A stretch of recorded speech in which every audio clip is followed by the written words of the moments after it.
ATS presents The Realty Debate, powered by Tata Capital, with Manisha Natarajan. 2015 has been definitely a difficult year for real estate. Not just real estate. If you look, we tend to single out real estate, but businesses as a whole have not had a good time in 2015. So it's not just this industry alone. Obviously, when you look at numbers like piling up inventory, unsold homes, and those are made headlines, you feel that things are tougher. But believe me, if I speak to any industry, things have been very difficult in 2015.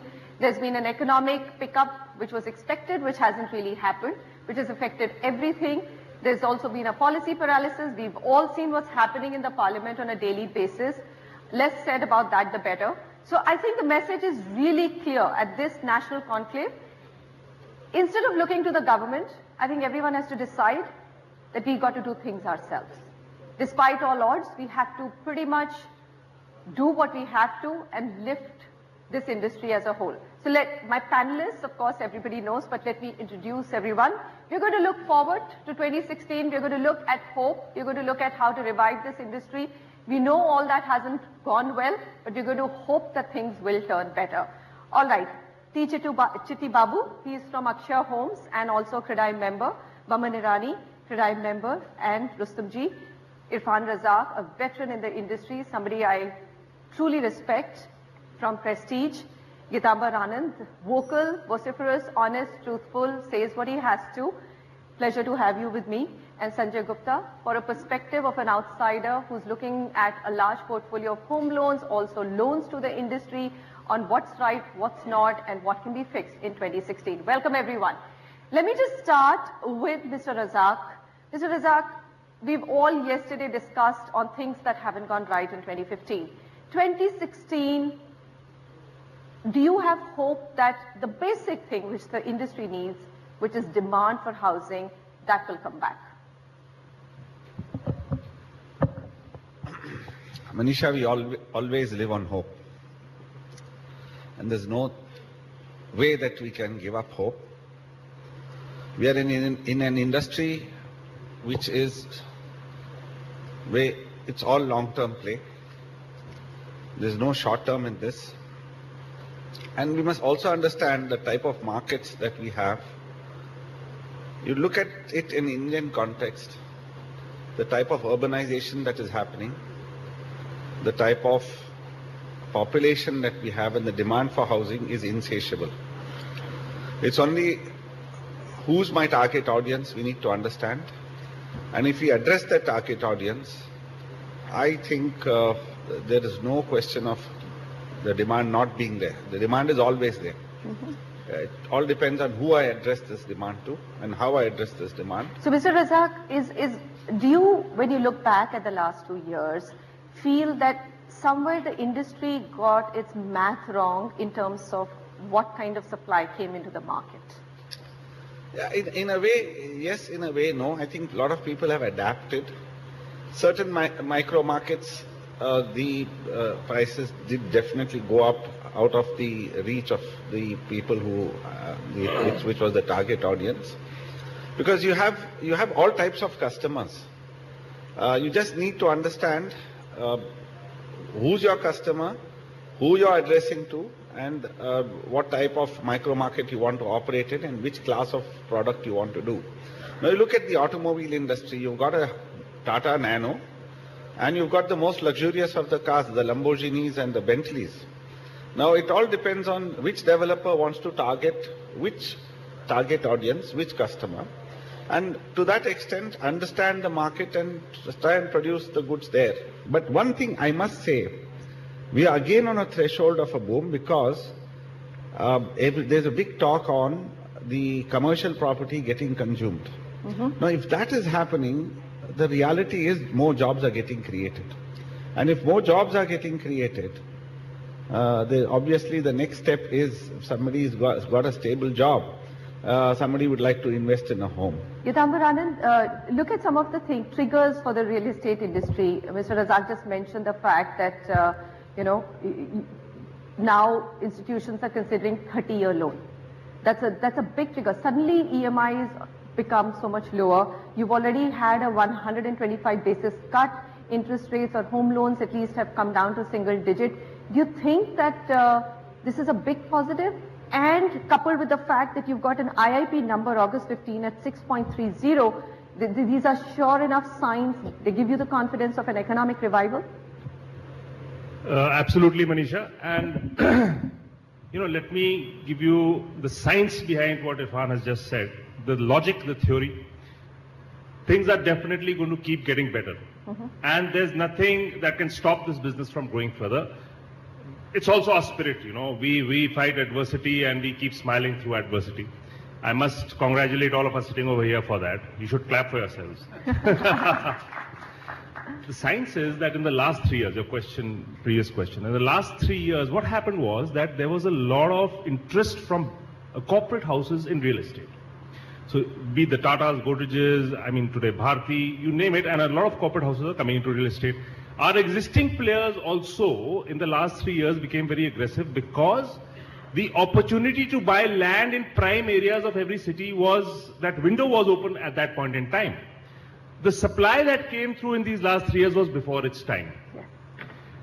But there is a documented shortage. There's a shortage of 6 crore homes in the entire country which need to be delivered by 2022. So the math cannot go wrong. It's only that the timing has gone wrong. Okay. What is going to happen here on? All that land in prime areas has been bought. It is now, some of it has been launched, some of it is yet to be launched. What I would assume is that what you get now in these locations is the last.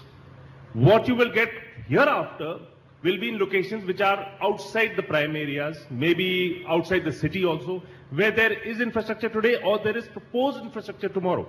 So all the land which is in the city or closer to the city in every location in the country which has not been launched or which has been partly launched or which is completed but not sold will see a lot of buyers in 2016 and onwards.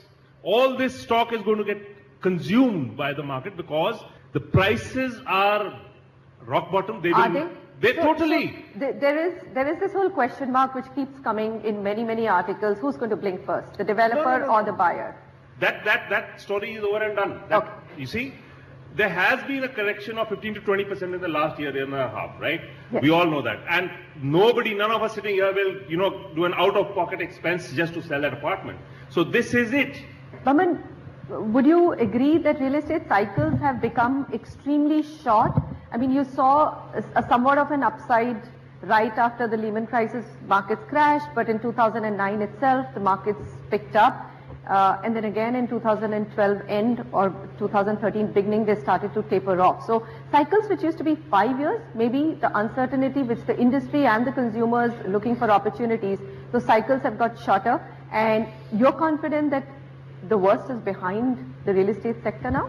So Manisha, we're in the internet age, right? Everything is faster. So the cycles are also moving at that speed.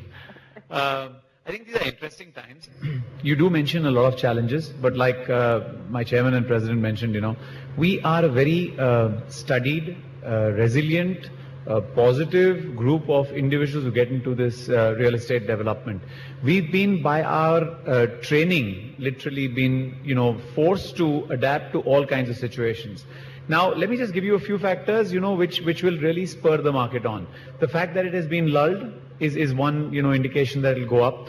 There are a few things like the 30-year loan, home loan. This has automatically doubled the buying capacity. The 7th pay commission has come into play. The commercial real estate development, commercial development which has been lying unused for some time has suddenly seen a spurt of activity. I can speak for the MMR. It's actually started spiking like this. So now the next, and now the next question is, where is it going to stop? Why do I get left behind? So there is this craze to go ahead and now start locking in those properties.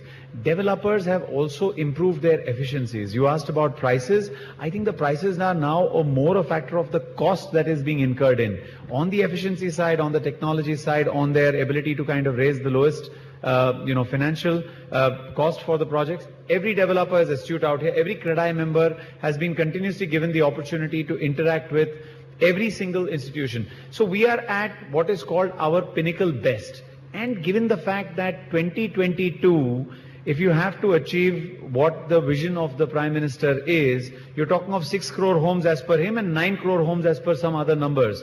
Just to give you an idea, that's 35,000 homes every single day would have to be built and put out there so that everybody gets a home. Wow. Given these factors, you're not seeing any kind of a, you will see some kind of roadblocks, but they are not going to be roadblocks for long. They will just be blown aside by the very fact that the market exists. All right. Chitty Babu, you believe that? I mean, your city actually has gone through hell and come back and emerged, actually shown the citizen spirit that irrespective of what happens, Chennai will bounce back. But Chennai has also been one of the markets which was fairly badly hit by the slowdown per se. Project launches came down dramatically. What do you think is your sector in that city likely to tackle 2016 in any different way than the rest? See, actually, whatever has happened for the city is a big challenge, but this challenge is not specifically for the city called Chennai. We have seen this in Mumbai, we have seen this in Jharkhand, we are seeing that in Delhi. So I think we as developers, we should not even look at only the business part of it and real estate industry part of it, or we should talk only about the incident and accidents happening in that particular city. If it is happening across, so Gujarat has taken with the earthquake, Uttarakhand has taken the flash flood, Mumbai had that heavy kind of a rainfall. Chennai, if you look at, I'm living there for the last 25 years, the first one which has hit is the earthquake, and it is not noticed. But after the first time, it has 4 times happened in a row. Maybe in 10 years, 4 times we have felt that earthquake in Chennai. Then comes tsunami. Now comes the flood. So, which has never been calculated or estimated in any of our businesses, not only in real estate business, in any of our businesses. So one last thing what we should look at is the climate change and the global warming, which is definitely happening. It is affecting every business part of it. Now we need to consider this also into our businesses. Now with this flood, what has actually happened in Chennai, good developers are identified, good locations are identified, good products are identified. Very sincerely, customers who already bought also thinking of moving to a better location. Yes. Means a good product, a good location, a good development with this kind of a product, this the ability can definitely able to see a differentiator from the market. In that way, the inquiry levels have actually gone up in last 2-3 weeks with the good locations.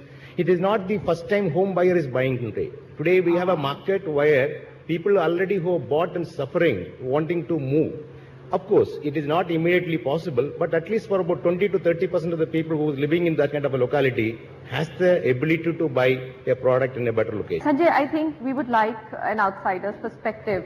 You know, the industry. Okay, insider perspective, but an honest insider perspective. So, you know, 2015 has also been marked by huge debt accumulation for the industry. Per se, it's not been an easy time to raise capital. PE funding has touched an all-time high, which everyone feels very excited about, but we know that the color of money is not very cheap when it comes even as PE.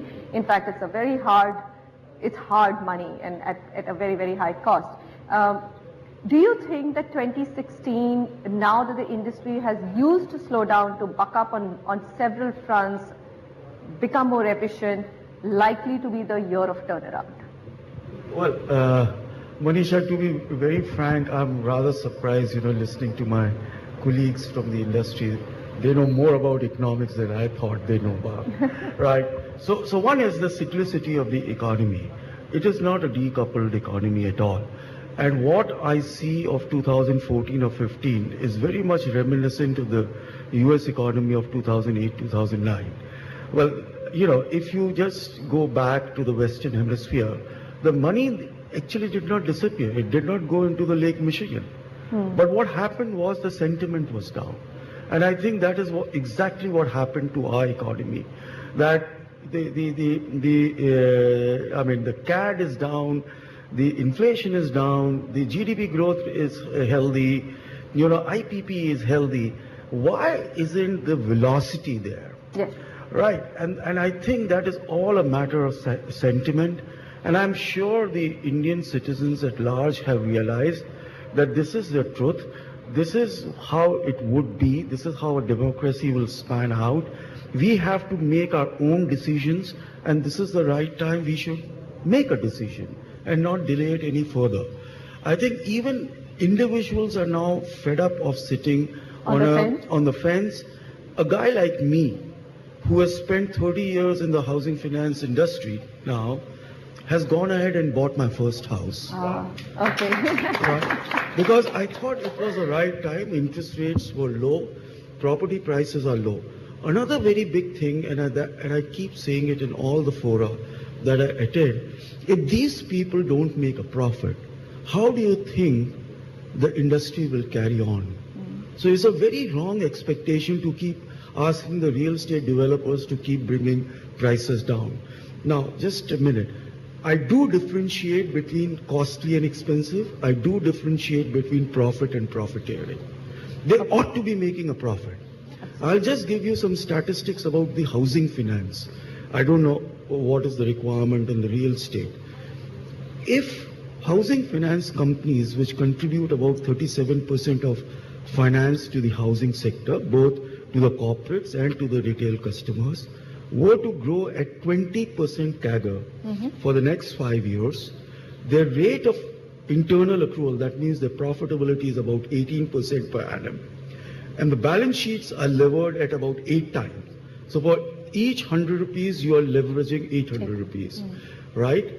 We require a capital of 3 lakh crores in the next 5 years. And as you very rightly said, this capital is going to be foreign capital, right? So who is going to invest with us if we do not give a 18% ROE? So if banks, HFCs, which work at a margin, at a PAT margin of about 1.5%, have to give an ROE of 18%, my friends have to at least give an ROE of about 20 to 24%. My God. And they pay my salary. I'm very, very clear about it. My retail customers and my corporate customers pay my salary. They pay to my stakeholders. So if I am expected to make 18% ROE, they ought to be making 22, 24% ROE. And that is the only factor I'm today telling you my inside story. When I look at project funding, if my developer friend is not making a 24% ROE, I won't fund, because they will not service my loan. Mr. Razak, what's your opinion on FDI, the norms which is changed? I do think that that's been the biggest positive for the industry. Foreign capital can flow in, stringent exit laws have been removed, minimum project sizes, that criteria has been taken away. Are you excited? Yes, that really tells you that you have access to capital. And will it come? Will foreign capital come? It is coming, and they are very interested. Only thing is they've had this bad experience earlier. So now they're very selective. Though a lot of norms have changed and everything has changed, they still are doing the homework. Like my dear friend said, they also look at the ROE, return on investment, return on capital, and all of it. And they also have another big risk that they take is the exchange risk. Now, calculating all that, and if they feel the project can do well, they factor in all the delays and everything else that goes on in our industry, including the delay of getting approvals. Now, if you take all that into account, and still if they feel in a particular project there is enough cash there, enough money to be made, because see, they also have a lot of capital that needs to be deployed. It's not that they're just coming and doing a favor to you. All right. Baman, how would you ensure investors that money will be made? I mean, most of the investors, even PE investors, tell me that there's no surety on when the project will get completed. The approval processes continue to remain such a challenge. How do I even build in my ROIs? History, I mean, you have to back people who are capable of delivering. I think most people, including Mr. Gupta out here, would look at, where is the history of the developer? With that history, of course, comes the integrity, like Chairman just mentioned. It's very, very important to understand that when the first round of funding came, a lot of money went into the, little places which no one had heard. Everybody had heard of a great story. People could not, even understand it. But everybody was just jumping on to something that they thought was much bigger than they understood. This time around, I think we are all a lot more intelligent, a lot more cautious, a lot more experienced. And having said that, even the fund sides are a lot more experienced. Gone is that initial greed. Gone is that absolute, that I'll miss this bus and I have to make it. Today we are all a lot more mature, and this maturity will yield very good results. Intelligent Capital has understood that. They're already chasing deals. You see a lot more deals taking place.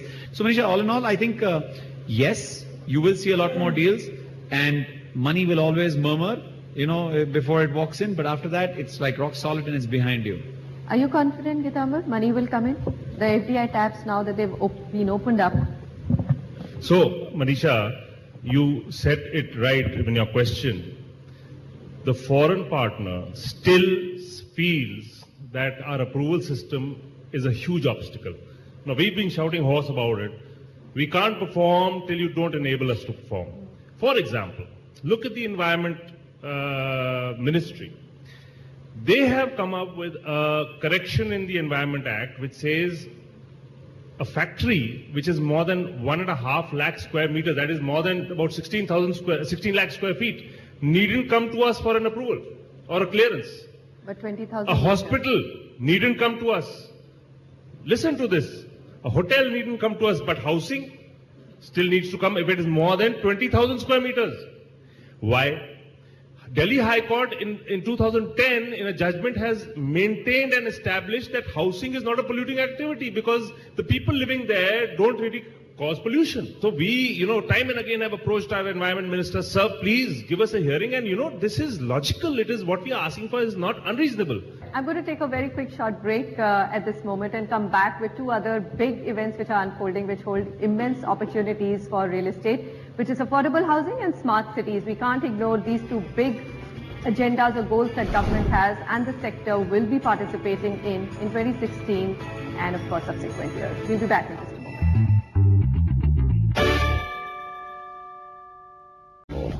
With Manisha Natarajan.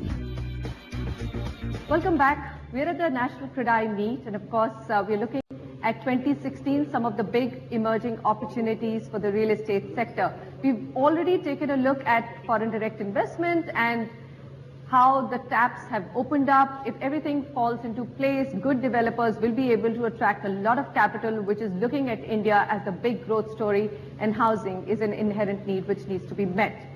Affordable housing, that's also another big conversation which needs to be done. Who's going to make affordable homes? Is it going to be developers? Is it going to be the government? Or they will have to come together and do it? Akshay Babu, what do you feel about this whole affordable housing big 2022 goal which the government has? It's quite obvious that they can't do it alone, yet I don't see enough incentive right now for real estate sector and developers to get into this sector. What would you want in 2016 to make that happen? Affordable housing, in my mind, unless land parcels are made available in large at a reasonable price, it is definitely going to be a big question mark for this country.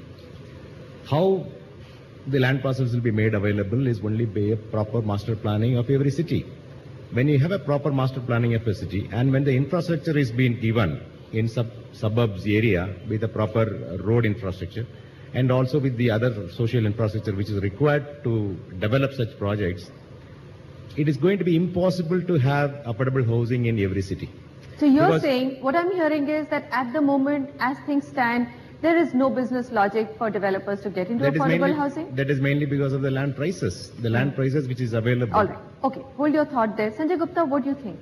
This whole affordable housing, it's a big agenda, there is a huge requirement, and the panelists here have agreed to some extent that supply which has come in the last 3 years has been inordinate, but probably not for the segment which really requires homes. So they also get it. It's the lowest hanging fruit, but yet people are unwilling to get into it. So there has to be something fixed. Well, I would agree with Mr. Chetty Babu. There are two components which are very important. I call it as mass housing, addressing the requirement of the masses. Because affordability is a very, I would say, a fluid statement, right? And so one is obviously the availability of land, which is the most expensive raw material. And the second one is skilled manpower with technology to quickly sort of deliver those houses. Now, those are two very important factors or inputs, which I think the government has to focus on if they really want, housing for all by 2022. So there's been a lot of development, Gitambar Anand, from the UP government. You've had, suddenly land conversion licensing is happening very quickly, and I can see a lot of excitement in developers looking at Noida, Ghaziabad, those markets.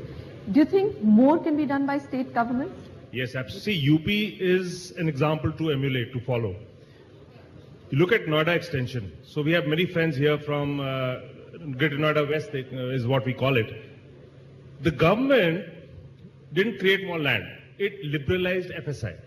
So when we started in 2009-10, the FSI was 1.5 and it was increased to 3.5. What happened then was there was a gush of supply, and today in Noida extension you can get a great development with all the infrastructure and the goodies, as we call them, the clubhouse, swimming pool, power backup, etc., at 3,400, 3,500 rupees a square foot in the NCR. That is affordable, very affordable. Maybe the ticket sizes need to be redone a bit or whatever, but I think the price of per square foot of 3,300, 400 rupees is fantastic. What needs to be learned from the UP experience is that, put in the infrastructure first. So what UP does is it puts in all the infrastructure first. Then it sells the land. Baman, do you think states will compete now? There seems to be some sense of competition emerging in states, which I think is the best thing which can happen to all industries. Yes, I can say this with relative confidence that this competition within states is a very good thing. Recently we were in Rajasthan, and over there the Chief Minister invited us, and she actually said, I want to build 5 lakh homes. Come and tell me what can be done. And 15 lakh homes, and I'm not going to be able to do it myself. So far, the government's always thought affordable housing is something that they would do to take care of the demand. But they've realized now, without the private participation, without the intelligentsia in this market, they're not going to be able to achieve as much. So towards this, great initiatives.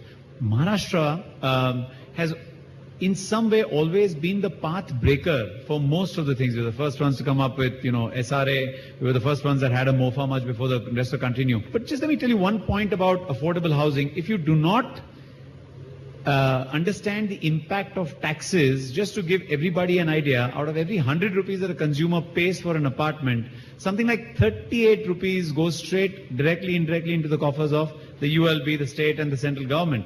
What that leaves is 62 rupees with which you're supposed to kind of run the entire process, pay the banks, pay the entire salaries, buy the materials, handhold the customer with all his stuff, and then go out and pay an income tax at the end of the day. So you need a little bit of rationalization out there. In the budget, Mr. Razak, what are your expectations? Do you think, forget about an industry status for the sector as a whole, just the basic demand, give affordable housing in industry status, that's something which is a crying need for the country.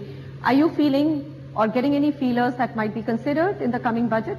I want to echo what Baman just now said. It's all very well to talk about affordable housing. The first thing that we should understand and recognize is that it's a need. It's a necessity.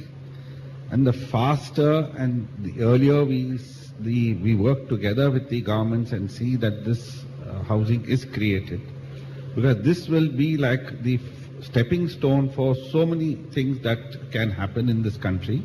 Like now, if somebody is setting up an industry, they don't think where the workers are going to stay, how they are going to commute. So it's a matter of housing, infrastructure, social infrastructure, and all of that. And if you ask me what I want in the budget, I mean, as an industry, I don't think we want anything from the government except that ease of doing business.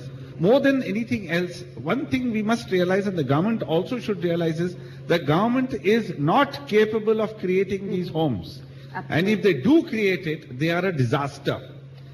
Homes that they will create, so-called affordable housing, are unlivable. Absolutely. So that is the biggest thing. So affordable housing seems like really it is a miracle waiting to happen. But smart cities, we've just actually closed on the deadline for smart cities, and surprisingly, we hear the number was about 85 cities have applied. I think Tamil Nadu has got some amount of extension, and that number might go up to 100. But really, how big is the opportunity for the real estate sector? You're talking about smart cities. You'll have to build new ones and rebuild older ones. We'll come back and take a look at that. With Manisha Natarajan. Welcome back. Smart cities, big buzzword, and clearly big on the agenda of the NDA government. How will real estate participate in this smart city story? I've got an eminent panel with me here at the CREDAI National event. Let me get their vote on what's going to happen. Very quickly, I'm going to start with Baman. Are you excited about smart city, or is it just a big buzzword? So, smart cities are actually the electric car, what the automobile industry was, you know. Is it an IT story or is it a real estate story? It is. Nobody is able to understand that. Is it a story? Yes. Okay. Is it a reality? Yes, it's possible. Smart cities are just an extension of what we call living, living intelligently. It's only expected, the basics expected of a smart city are pretty simple. A walk to work kind of culture, a place where you'd have Wi-Fi for all your needs. You have a city that responds to, today you already have utilities. All your utilities have to fall into place and work. Yes, they do. And, look at it this way. Gujarat has already announced GIFT, which is in a way the smartest city that they're doing. The whole purpose out there is the government has taken the initiative to put together the entire package. Beyond that, they're hands off. They say, we'll give you all the tools. Beyond that, it's all up to you because we understand the market. We'll be able to bring that in. I see it as the future, the electric car, and that will really happen and will drive business in a big way. Mm-hmm. Mr. Razak, are you confident? Manisha, just tagging a city with the prefix of smart doesn't work. First of all, we need to define what is a smart city. And we need to understand how to make our cities smarter. I think the first step is, the intent of the government could be that, look, we want to create 600 new cities, or maybe the existing cities, make them better, give a better quality of life, create better infrastructure, create better living conditions, have more clean, green air. And that is probably the intent. And with that intent, if people understand that intent and have that, again, ability to think and that vision to envisage that, it's just not about the center dishing out money every year to spend and to waste away and to fritter away that money just by putting probably some fiber optic cable somewhere or some synchronized traffic lights in isolation. It doesn't work. It's a great thought. It's a great idea. Now it's only the implementation of ideas that needs to be done. If the government and the industry, need not be the real estate industry also, all stakeholders get together, work in a spirit of partnership, miracles can happen. All right, Gitambar, very quick view. Are you excited about the smart city opportunity, or is it something, there are larger issues right now to be taken care of and that's not top of anybody's agenda? No, that's not top. There are larger issues which need to be addressed. Let's be practical. There's lots of work to be done. There's lots of work to be done by government to make this housing for all possible. Smart cities, I'll tell you, greenfield smart cities, brownfield smart cities. Yes. Now, greenfield land acquisition bill, you can't get the land, so how will you do a greenfield smart city? It's a pipe dream. It's going to take time. Brownfield, existing smart cities, smart, it should be made smart. And then, there's so much to be done in a brownfield, project for a smart city, which actually makes life better for the people who are already living there. Right. GIFT. Yesterday we were having a conversation and you told me that you went to GIFT, but how do you relocate people from an existing location to GIFT? Will they go there? Why will they go there? How many will go there? And how much time will it take for them to go there? 2 years, 5 years, 10 years? My friends from Andhra here, Vijayawada is the new capital, so the entire city is being redone. So we are waiting. We've seen GIFT fantastically done. Hats off to the effort of the Gujarat government. It's an example for all states to follow, but it's an ambitious project. When will it really be giving money back to the government? Same thing with Vijayawada. Andhra. So we are waiting to see what these governments do with their cities, and you can ask my friends from there whether actually people will relocate to the new location to live there, work there, their children go to school there. It's a big challenge. Idea. It's a big challenge. Having said that, it's a great idea, but like you said, there's more important work to be done right now. Let's get our present act together and then, let's climb the first 3, 4, 5 rungs of the ladder. And then jump at the top. You can't just do that. You just can't go there. All right, let me round up by some of the, big expectations you have for the sector in 2016. Well, 1, 2, 3, not more than 3. Okay. The first one is that these sort of, changes, if we have to bring about, are long-term changes.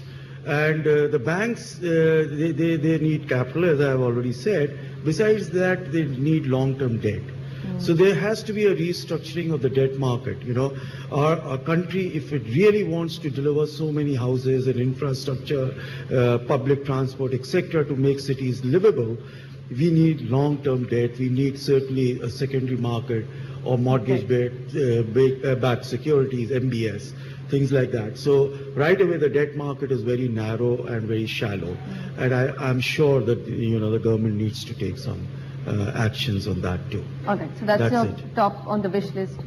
I'm only going to ask you for one because I know Gitanbhat, otherwise you'll have 10 points. Top, what is it? 2016 on your wish list. What's the biggest? We want the government to listen to us more proactively and get something done. Okay. That's it. Mr. Razak.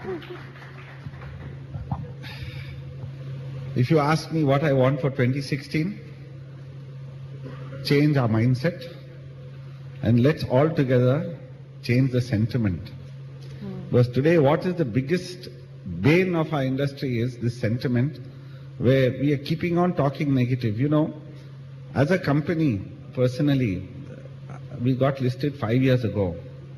Every time I have an interaction with the media, and if I go back and replay or some of those clips, last 5 years we are only talking about the industry being down. And in the last 5 years, we ourselves as a company have grown 500%. Wow. So, where is the downturn? The downturn is in the mind. And the media keeps playing again and again this story about excess supply, when to buy a home, when not to buy a home. What really happens is the customer gets psyched. And when the customer gets psyched, he doesn't know what to do. Because finally, I'll tell you, this is the single largest investment any person makes in his or her lifetime. Absolutely. And the biggest investment and the biggest risk they take. So obviously they have to be careful and doubly careful. And another thing, my wish list for 2016 is whoever is building whatever, focus on delivering the goods that you have committed that you will deliver. Yeah. And if you start delivering, you build a trust quotient.